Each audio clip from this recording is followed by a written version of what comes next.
Hello student, welcome to our YouTube channel. हमारा जो topic था मैट्रिक्स, उसी को हम इस वीडियो में कंटिन्यू करेंगे। पिछले वीडियो में हमने देखा था कि मैट्रिक्स का रो कॉलम कैसे फाइंड किया जाता है, मैट्रिक्स का ऑर्डर कैसे फाइंड किया जाता है। इस वीडियो में भी हम कुछ पार्ट ऑर्डर का जो हमारा शेष बचा हुआ है वो करेंगे। उसके बाद हम टाइप ऑफ मैट्रिक्स करेंगे। All right, let's continue. अभी अपन बात कर रहे थे ऑर्डर की। तो जैसे अपने पास ये दो मैट्रिक्स मैंने लिखी हुई हैं, तो अब मैं बात करूँगी इनका ऑर्डर क्या होगा। तो मैंने बताया था मैट्रिक्स का जो ऑर्डर होता है वो रो इनटू कॉलम होता है, और रो जो होती है वो हॉरिजॉन्टल लाइन होती हैं, और जो कॉलम होते हैं वो वर्टिकल लाइन होते हैं। तो इसमें इस वाले मैट्रिक्स का जो ऑर्डर होगा वो क्या होगा। इसमें रो कितनी है, 1 2 3, तो 3, और कॉलम कितने हैं, 1 और 2/2। तो इसका मैट्रिक्स ऑर्डर होगा 3/2। और इसकी बात करूँ तो 1 2 और कॉलम 1 2 3 3। ठीक है, ये यहाँ तक हमने देख लिया था। अब हम आगे देखेंगे मैट्रिक्स, ऑर्डर ऑफ मैट्रिक्स। अभी एक एग्जांपल जो अपने बुक में है, मैं उसी को कंटिन्यू करता हूँ। A=, A11, A12, A13, A1J,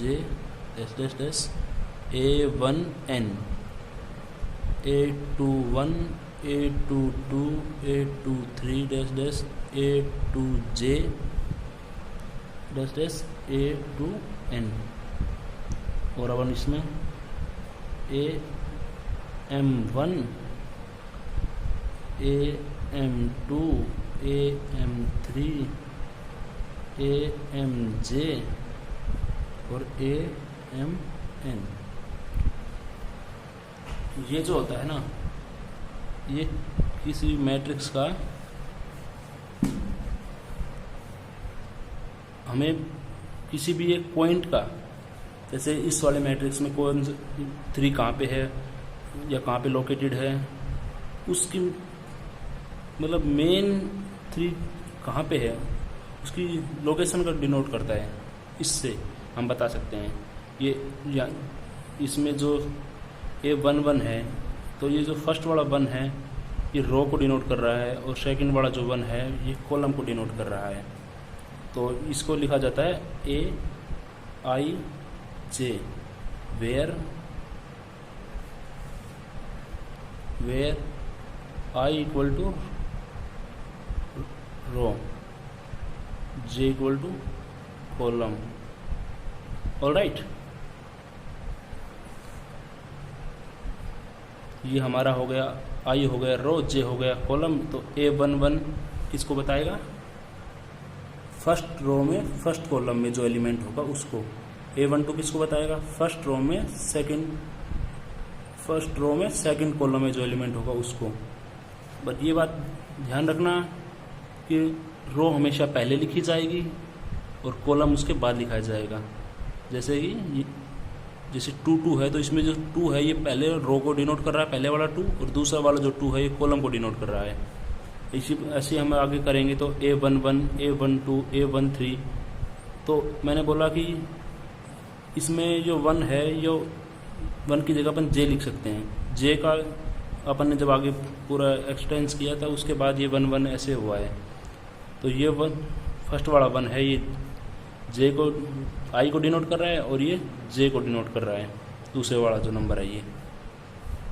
और ये ऐसे हमें सिमिलरली आगे चलेंगे। तो ये अब कॉलम में आएंगे तो 1 2, उसके बाद 3 4 5, इसके बाद M आ जाएगा।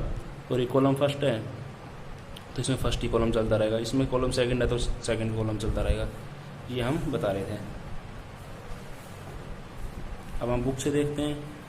बुक में भी सेम एग्जांपल है, वो मैं बताना चाह रहा हूँ कि ये जो 1 1 है ये किसी भी उसका मेन, किसी भी एक मैट्रिक्स में जो कौन सा पॉइंट कहाँ पे लोकेटेड है उसको बताता है। और जहाँ पे जो फर्स्ट वाला जो नंबर होता है वो I, और जो सेकंड वाला नंबर होता है वो J। I रो को डिनोट करता है, J कॉलम को डिनोट करता है। जैसे कि अब मैं इस वाले एग्जांपल में आपको बताऊं 5 कहाँ पे है, तो 5 मैं बोलूँगा A21, मतलब सेकंड रो में फर्स्ट कॉलम में जो एलिमेंट है। तो second row, first row, second row, और इसमें फर्स्ट कॉलम में मैंने बोला था कि जहाँ पे पिछले वीडियो मैंने बोला था कि जो जहाँ पे रो और कॉलम इंटरसेक्ट होंगे वहाँ पे ये मेन पॉइंट आएगा। तो इंटरसेक्ट ये कहाँ पे हो रहे हैं, 5 पे, रो और कॉलम, तो इसलिए इस पॉइंट को बता रहा है। 2 के बारे में लिखेंगे तो 8 2 2, second row second column. Alright, तो ये हो गया अपने ऑर्डर ऑफ मैट्रिक्स। अब अपन आगे चलते हैं, उसमें पढ़ेंगे अपन टाइप ऑफ मैट्रिक्स।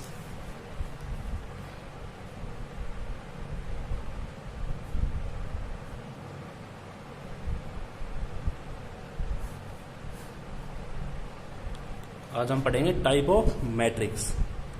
तो फर्स्ट सबसे पहले जो अपना मैट्रिक्स आता है वो होता है रो मैट्रिक्स।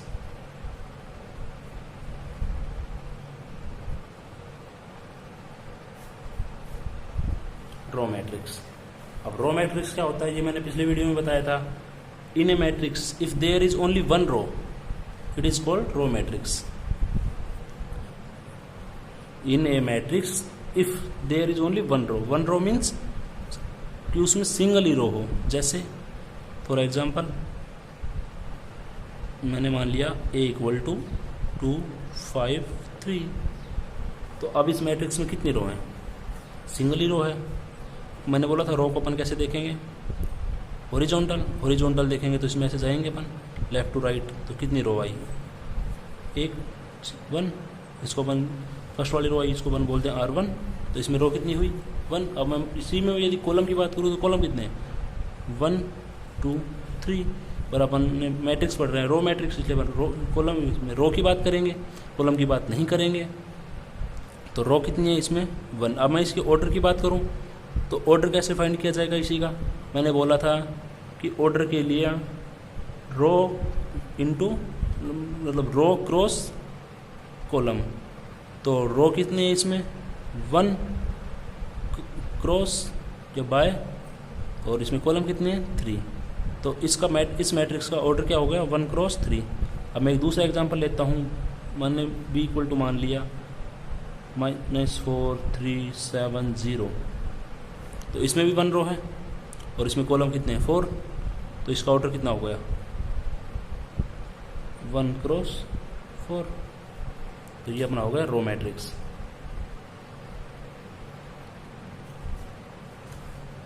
इस वाले जो रो मैट्रिक्स है ना, इसका जो यदि अपन ऑर्डर की बात करें तो इसका जो ऑर्डर होगा ना वो होगा 1 क्रॉस n, वेयर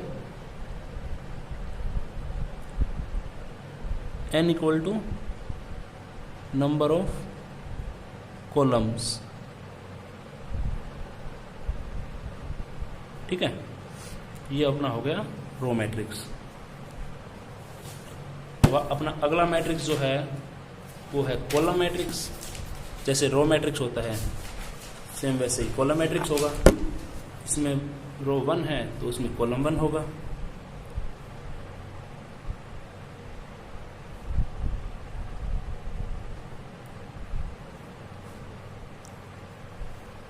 अब कॉलम 1 मैंने मान लिया A = 3 0 2।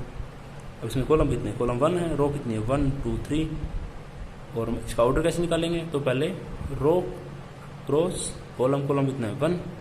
तो ये हो गया अपना कॉलम मैट्रिक्स। इसका ऑर्डर होगा 3 क्रॉस 1। एक मैं दूसरा एग्जांपल लूँ, B = -4 1 5 7 5। मैं इसके ऑर्डर की बात करूँ तो इसका ऑर्डर कितना होगा, कॉलम कितना है, 1, रो कितनी है, 1 2 3 4 5। तो 5 क्रॉस 1 5 by 1। एक मैं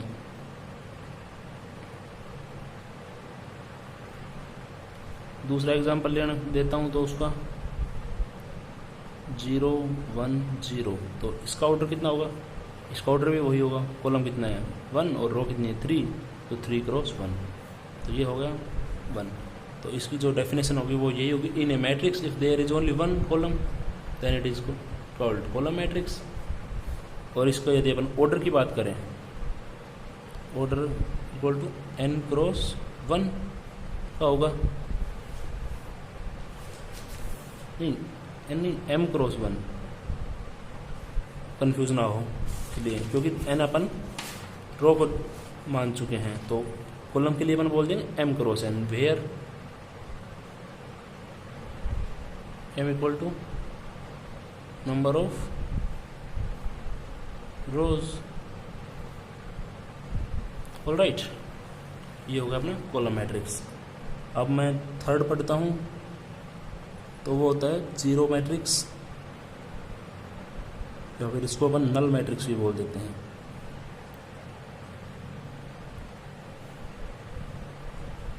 जीरो मैट्रिक्स या नल मैट्रिक्स। नल मैट्रिक्स या जीरो मैट्रिक्स क्या होते हैं? जिसके सभी एलिमेंट, किसी भी मैट्रिक्स के सभी एलिमेंट जीरो हों। If all the elements of a matrix are zero then it is called null matrix and it is denoted by zero. जैसे मैंने आपको पहले बताया था कि किसी भी मैट्रिक्स को जब डिनोट किया जाता है तो अंग्रेजी के कैपिटल लेटर से उसको डिनोट किया जाता है, बट इस वाले जो मैट्रिक्स होते हैं जीरो मैट्रिक्स या नल मैट्रिक्स को हमेशा अपन जीरो से ही डिनोट किया जाएगा इससे, और इसके जो सभी एलिमेंट होंगे वो जीरो वाले होंगे। यदि जैसे ये, तो हमें ये रो मैट्रिक्स है, पर रो मैट्रिक्स भी एक नल मैट्रिक्स है। और यदि मैं इसको ऐसे डिनोट करना चाहूँ, ये तो कॉलम मैट्रिक्स हो गया, अब इसको रो मैट्रिक्स बना देते हैं, तो ये रो मैट्रिक्स हो गया। और यदि मैं इसको 2x2 वाला मैट्रिक्स बनाना चाहूँ, तो ये इसका ऑर्डर कितना हुआ 2 क्रॉस 2, इसका ऑर्डर कितना हुआ 1 2 3 4, तो 4 क्रॉस कॉलम 1, इसका 1 क्रॉस 1 2 3 4 4।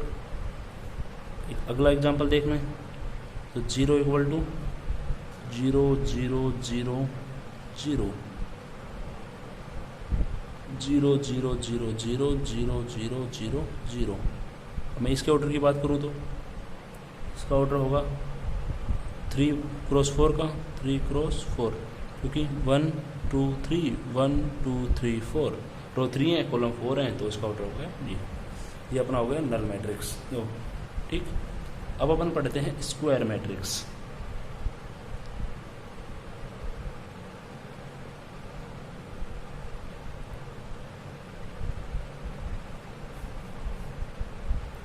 स्क्वायर मैट्रिक्स क्या होते हैं? स्क्वायर मैट्रिक्स वो मैट्रिक्स होते हैं जिसमें number of rows and number of columns are always same. ठीक है, in a matrix if the number of row is same as the number of column then it is called square matrix.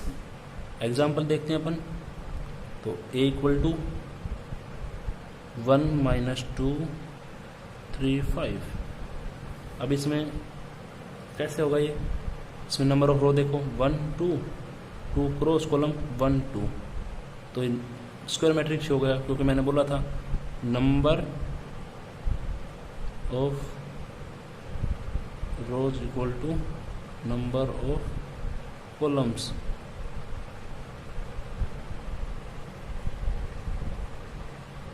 Alright, ये तो अपना 2x2 का था। अब अपन 3x3 का भी देख सकते हैं, तो 3x3 में अपन लिख देंगे 0 1 5 2 3 7 6 -4 8। तो ये कितने का होगा 1 2 3 1 2 3 3 क्रॉस 3, ये अपना हो गया स्क्वायर मैट्रिक्स। ठीक,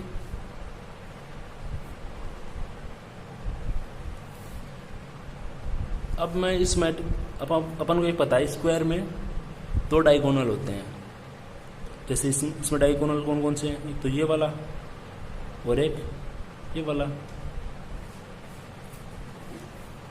ठीक है, और मैं इसकी बात करूं तो इसमें भी वही 2 डायगोनल है, एक तो ये वाला और एक ये। पर ये जो मैं अपना है ना ये वाला, ये इसको बोलते हैं पर principal diagonal. Top left to right bottom में जो डायगोनल होता है ना, top left to right bottom, ये top left to right bottom वाले डायगोनल को बोलते हैं प्रिंसिपल डायगोनल।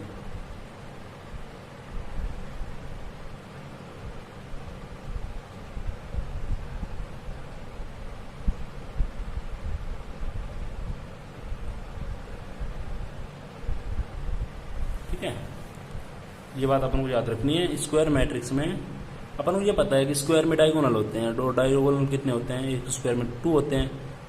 पर इस वाले मैट्रिक्स के अंदर अपन इस वाला जो डायगोनल है ना, ये वाला, इसको अपन नेगलेक्ट कर देंगे, और जो अपना मेन जो प्रिंसिपल डायगोनल है top left to right bottom वाला, उसको अपन याद रखेंगे। बस अपन को ये याद रखना है कि एक स्क्वायर में एक प्रिंसिपल स्क्वायर मैट्रिक्स में एक प्रिंसिपल डायगोनल होता है जो top left to right bottom की साइड होता है। ऑलराइट, अब अपन अगला मैट्रिक्स देखते हैं। अब जो मैट्रिक्स है ना, वो इसी के पार्ट हैं स्क्वायर मैट्रिक्स के। जैसे मैंने अभी ये अपना 4th नंबर का मैट्रिक्स था, ये स्क्वायर मैट्रिक्स अपना 4th नंबर का था, तो अब जो मैं लिखूंगा वो 4th A लिखूंगा, 4th A। और ये जो मैट्रिक्स है, तो ये डायगोनल, इस मैट्रिक्स का नाम है डायगोनल मैट्रिक्स।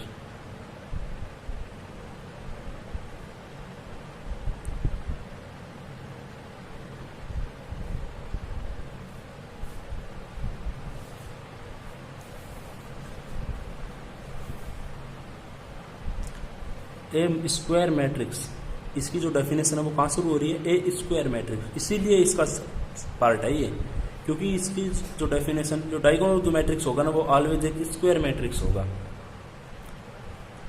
इसलिए मैंने इसको पार्ट बताया है। वैसे अपने बुक में तो ये 5 नंबर पे है, पर ये इसी का पार्ट है। अपना जो पेपर होगा वो थ्योरेटिकल होता नहीं है, इसलिए अपन को बस डेफिनेशन याद रखनी है, अपन को ये चीज़ याद नहीं रखनी कि वो कौन किसका पार्ट है, क्योंकि अपन को ऐसा नहीं लिखना, इसलिए पर मैं आपको समझाने के लिए बता रहा हूँ। ये जो डायगोनल मैट्रिक्स है, स्क्वायर मैट्रिक्स है, अब जो आगे आएंगे वो लगभग सारे ही इसी के पार्ट होंगे। तो डायगोनल मैट्रिक्स की डेफिनेशन क्या बोलती है, a square matrix is called a diagonal matrix if all the elements except those in principal diagonal are zeros.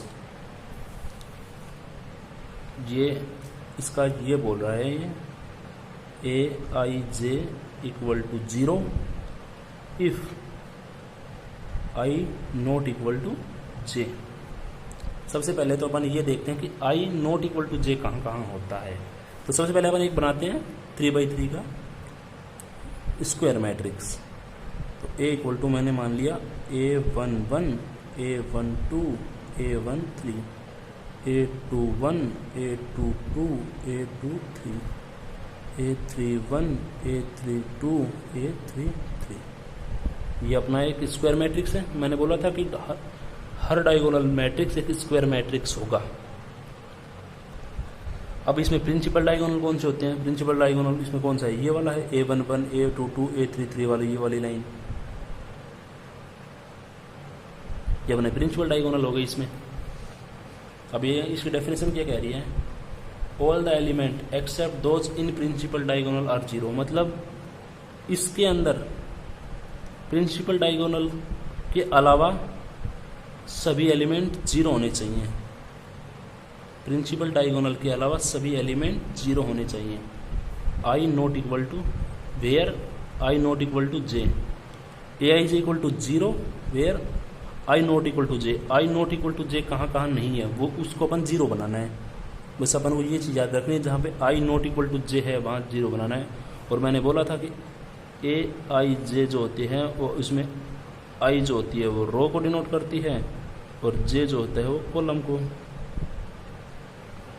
Alright, तो अब इसमें पहले तो अपन ये देखें सेम कहाँ कहाँ पे आई और ए। तो आई 1 1 2 2 3 3 सेम है, ये अपन को पता लग गया। तो अपन को जीरो किन को बनाना है, ऊपर वालों को, ये इनको A12, A13, A23 और एक इनको 21, A21, A31, A32। अब इसका एग्जांपल देखते हैं पहले अपन। एक एग्जांपल हो गया जैसे A इक्वल टू 8003 2×2 है। तो इसमें प्रिंसिपल डायगोनल ये वाला हो गया और ये जो बच गए इनको अपन ने जीरो बना दिया। प्रिंसिपल डायगोनल के अलावा अपन को जीरो बनाने हैं। 3×3 का देखते हैं तो 4 0 0 0 5 0 0 0 8। ये 3×3 का एक अपने पास में एक वो है मैट्रिक्स है और इसमें प्रिंसिपल डायगोनल ये वाला है। तो अपन ने इसको छोड़ के बाकी सभी को जीरो बना दिया है। ऑलराइट, अब जो मैं बताने जा रहा हूँ वो बहुत ध्यान से सुनना, मैंने बोला कि ए आई जे इक्वल टू 0 होना चाहिए और आई नॉट इक्वल टू जे होना चाहिए। ये अपने समझ में आ गया। इसके कहने का मतलब ये है कि प्रिंसिपल डायगोनल के अलावा सभी एलिमेंट 0 होने चाहिए, पर इसने ये नहीं कहा, इसने ये कहीं भी नहीं कहा कि प्रिंसिपल डायगोनल में कोई 0 नहीं आ सकता। ठीक है, तो मेरा कहने का मतलब ये है, यदि मैं से कोई मैट्रिक्स मानता हूँ 1 0 0 3 नहीं 0 3 0 0 0 और 0, तो मैं बोलूँ कि क्या ये डायगोनल मैट्रिक्स है? तो हाँ, ये भी एक डायगोनल मैट्रिक्स ही है। अपन को सिर्फ ये देखना है डायगोनल मैट्रिक्स के प्रिंसिपल डायगोनल के अलावा सभी एलिमेंट 0 है या नहीं है। प्रिंसिपल डायगोनल के अलावा सभी एलिमेंट इसके 0 हैं। और प्रिंसिपल, अब अपन को ये नहीं देखना कि प्रिंसिपल डायगोनल में मैट्रिक्स कोई भी 0 आ रहा है या नहीं आ रहा। इसमें 0 हो भी सकता है और नॉन 0 नहीं भी हो सकता, पर अपन को बस सिर्फ ये देखना है कि प्रिंसिपल डायगोनल के अलावा सभी एलिमेंट इसमें 0 हैं। ये होता है अपना डायगोनल मैट्रिक्स। अब इसको एक शॉर्ट फॉर्म में डिनोट कैसे किया जाता है वो बताता हूँ आपको। अब अपन को इतना पता है कि भाई प्रिंसिपल डायगोनल के अलावा सभी एलिमेंट 0 होंगे। जैसे कि ये कोई मैट्रिक्स है अपना, इसमें अपन को ये पता है कि इसमें प्रिंसिपल डायगोनल के अलावा सभी मैट्रिक्स 0 होंगे। तो इस मैट्रिक्स को मैं इतना बड़ा ना लिख के मैं सिर्फ इतना लिख दूँ DIAG डायगोनल, और इसके आगे मैं लिख देता हूँ D1 D2 और D3। इसका मतलब ये डायगोनल मैट्रिक्स है और इसमें ये नंबर हैं और बाकी सब 0। जैसे इस वाला मैट्रिक्स का यदि मैं शॉर्ट फॉर्म, इस वाले मैट्रिक्स ये शॉर्ट फॉर्म में लिखना चाहूँ तो कैसे लिखूँगा?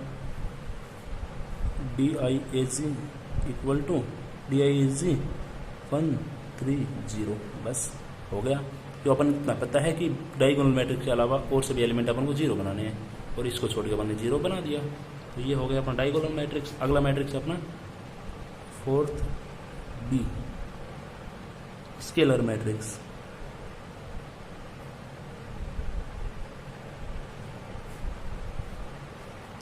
स्केलर मैट्रिक्स जो होता है वो डायगोनल मैट्रिक्स का एक पार्ट माना गया है, और डायगोनल मैट्रिक्स स्क्वायर मैट्रिक्स का एक पार्ट है, तो ये भी एक स्क्वायर मैट्रिक्स होगा।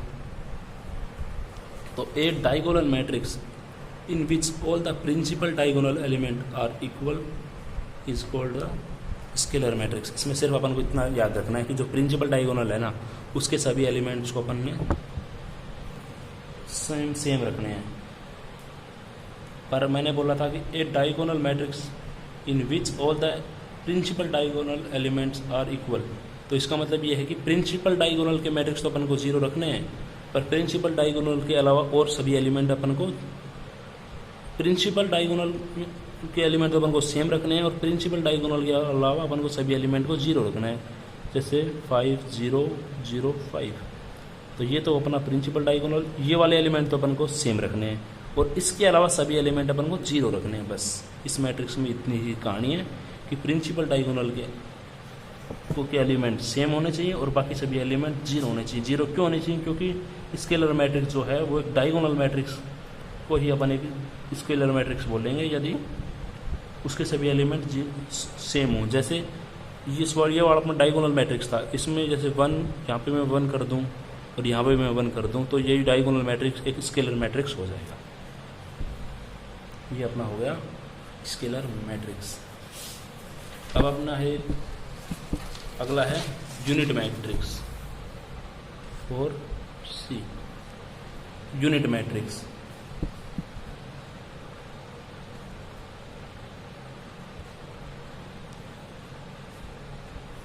ऑलराइट, ए स्क्वायर मैट्रिक्स each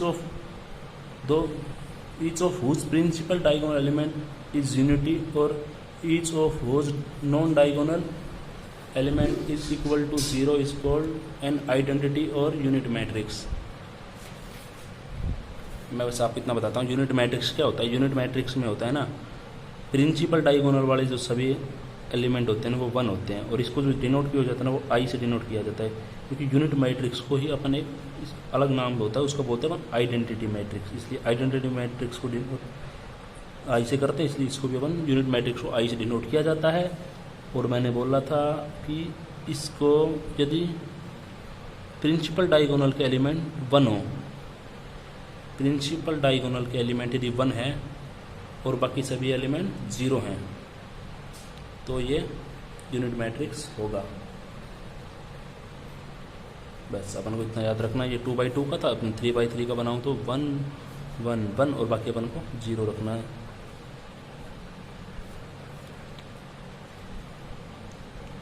और इसका ऑर्डर जो है ना वो इसके नीचे लिखा जाएगा, आई के नीचे। जैसे यदि 2 का था तो इसको लिख दूंगा I2, इसका ऑर्डर 3 का है तो 3। बस ये अपना हो गया यूनिटी मैट्रिक्स। अब अगला है अपना ट्रायंगुलर मैट्रिक्स। ये अपन को मान लेते हैं उसको 5 नंबर।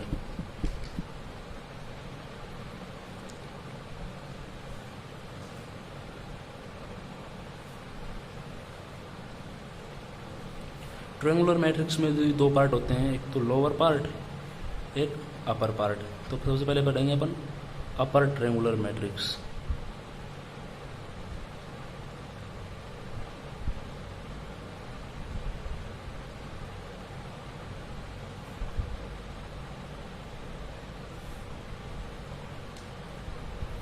अपर ट्रायंगुलर मैट्रिक्स क्या होता है? A square matrix in which all elements below the principal diagonal are 0 is called upper triangular matrix। Principal diagonal के जो नीचे वाले हैं एलिमेंट हैं वो 0 होने चाहिए। जैसे एग्जाम्पल पहले 2x2 का देखते हैं, 9 5 0 2। प्रिंसिपल डायगोनल अपना ये वाला। प्रिंसिपल डायगोनल के नीचे वाले एलिमेंट, प्रिंसिपल डायगोनल से नीचे वाले एलिमेंट कौन से हैं? ये वाला, इसके जो नीचे आएंगे ये सभी 0 होने चाहिए। बस ये होता है अपना अपर ट्रायंगुलर मैट्रिक्स। पर इसमें ऊपर वाले मैट्रिक्स एक चीज़ और है, इसने ऊपर वाले प्रिंसिपल डायगोनल से ऊपर वाले एलिमेंट्स के बारे में कुछ नहीं कहा। वो 0 हैं तो ठीक, नहीं है तो ठीक, पर इतना पता है कि इससे नीचे वाले अपन को 0 होने चाहिए। अब जैसे एक 3x3 का मैट्रिक्स और बनाता हूँ मैं, B = 1 -2 6 0 4 7 0 0 3। अब मैंने बोला था ये प्रिंसिपल डायगोनल हो गया अपना, और इसके नीचे वाले सभी एलिमेंट 0, तो इसके नीचे सभी इस साइड सारे बिलो वाले 0 हो रहे हैं, तो ये हो गया अपर triangular matrix. Upper triangular matrix नाम अलग है, काम अलग है। नाम अपर ट्रायंगुलर है, 0 नीचे वाले हो रहे हैं। पर मैंने एक बात और बोली अभी, जैसे मैंने मान लिया एक D बराबर 1 -1 0 0 0 5 0 0 1, तो मैं पूछूं कि क्या ये अपर ट्रायंगुलर मैट्रिक्स है? पहले अपन प्रिंसिपल डायगोनल देखेंगे, तो प्रिंसिपल डायगोनल अपना ये हो गया। इसके नीचे वाले 0 हैं, नीचे वाले सारे 0 हैं। जी हाँ, ये अपना अपर ट्रायंगुलर मैट्रिक्स है। अपन को ये नहीं देखना कि ऊपर भी 0 आ रहा है या प्रिंसिपल डायगोनल में 0 आ रहा है, नहीं। अपन को उस चीज़ से कोई मतलब नहीं है। अपन को सिर्फ इससे मतलब है कि क्या प्रिंसिपल डायगोनल से नीचे वाले एलिमेंट 0 हैं, तो 0 हैं, तो ये हो गया अपना अपर ट्रायंगुलर मैट्रिक्स। अब एक अपन देखते हैं इसका अगला पार्ट, लोअर ट्रायंगुलर मैट्रिक्स। तो लोअर ट्रायंगुलर इसका जस्ट अपोजिट होगा।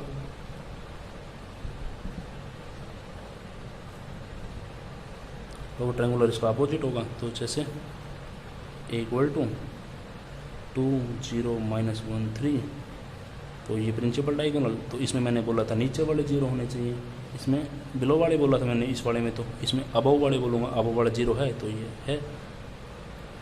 3x3 का बनाऊँ तो 5 0 0 6 7 0 9 2 -4। अब इसका वही, ये प्रिंसिपल डायगोनल हो गया अपना। इसके ऊपर वाले 0 प्रिंसिपल डायगोनल से अबाउ 0 हैं, बिल्कुल हैं, तो ये हो गया अपना लोअर ट्रायंगुलर मैट्रिक्स। अब इसका एक वही सेम D मैट्रिक्स मैंने मान लिया, तो मैंने बोल दिया 1 -1 1 0 0 1 नहीं, ये 0 और ये भी 0, तो ये मान दिया 1 5 1 0। तो मैं आपसे पूछूं क्या ये upper triangular lower triangular matrix है, तो आप बोलोगे बिल्कुल है सर, क्योंकि अपन को सिर्फ प्रिंसिपल डायगोनल से अबव वाले 0 देखने। प्रिंसिपल डायगोनल से अबव वाले सारे 0 हैं, ये वाले नीचे क्या हैं वो अपन को नहीं देखना, अपन ऊपर वाले 0 हैं सारे, तो ये लोअर ट्रायंगुलर मैट्रिक्स है। यदि इसका ये भी 0 हो जाता तो ये कौन सा मैट्रिक्स हो जाता, ये मैट्रिक्स हो जाता डायगोनल मैट्रिक्स, क्योंकि ऊपर वाले भी 0 हो गए, नीचे वाले भी 0 हो गए, तब तो ये डायगोनल मैट्रिक्स। यदि ऊपर वाले 0 हैं तो ये लोअर ट्रायंगुलर, नीचे वाले 0 हैं तो अपर ट्रायंगुलर। ऑलराइट, इस वीडियो में हम इतना ही पढ़ेंगे, अगले वीडियो में अपन मैट्रिक्स की प्रॉपर्टीज़ पढ़ेंगे। Thank you.